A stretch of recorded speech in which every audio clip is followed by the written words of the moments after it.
I decided to read the website Mary Claire, which talks about women and guns. And even though it talks about the shooting sports and self-defense, most of their argument is negative towards firearms ownership. And throughout the read, I could feel their desperate push for gun control. As we all know, in the past few years, women have represented the fastest growing demographic in firearms industry.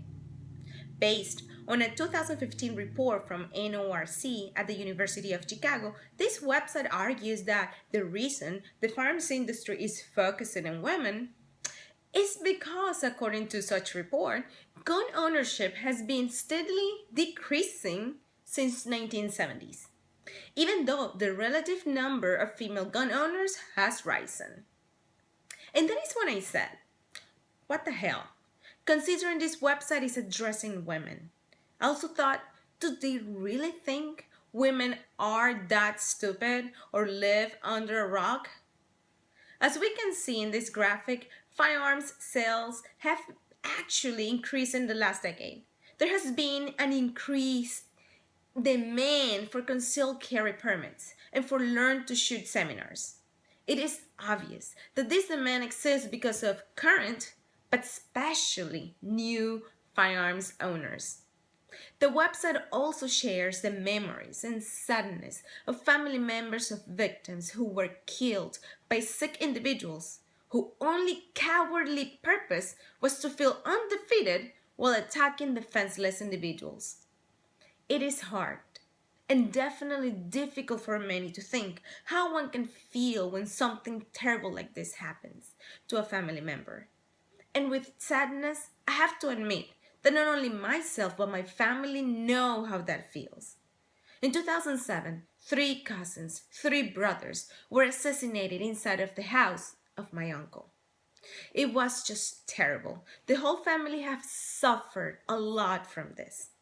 If you wonder what happened to the killers, two were arrested, one escaped, and the other one, well, he has not been sentenced yet.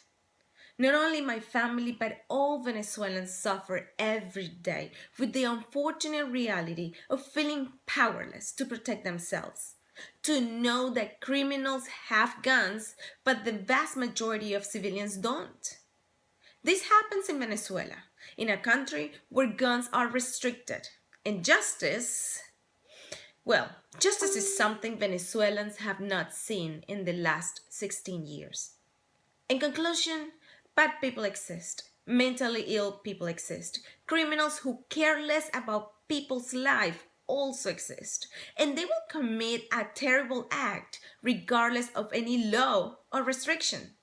When someone wants to harm others, a gun-free zone is not going to deter them, as we have seen before. And if their intention is to cause a devastating result, guns may not even be their preferred tool, as we learned with the Boston Marathon bombings.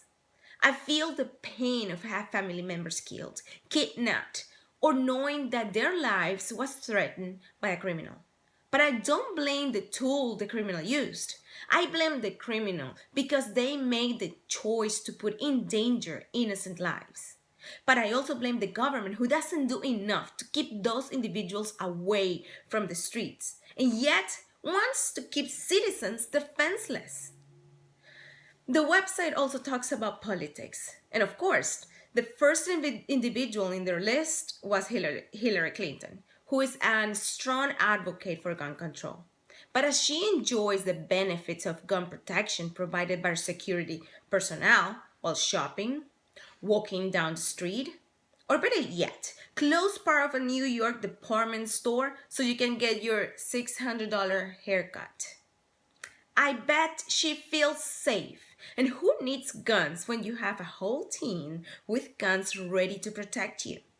It is just the hypocrisy of politicians and famous people who love to talk about gun control. I could actually go on and on about this website, and perhaps I will make a second video. But for now, I just want to say that I am tired of politicians and organizations to think of women as the weak ones. I'm tired of hearing from politicians that women will be in danger if they have guns in their house, that women will be victims, that women cannot protect themselves, that women are not capable to go to the shooting range and train and shoot a gun or owning a gun. It's enough. Ladies and gentlemen, more and more women are getting involved in the shooting sports, are becoming firearms owners, and are carrying guns because things have changed. We are more independent. We are women who work and go to work alone. So we know that we are responsible for our own safety. There are mothers, and some are single mothers, and they know that their children depend on her capability to protect them. Women understand that bad people exist, and even though we all want to feel safe, we know that their first line of defense starts with ourselves. Gun control is the beginning to the erosion of our freedoms and to the ability to protect ourselves.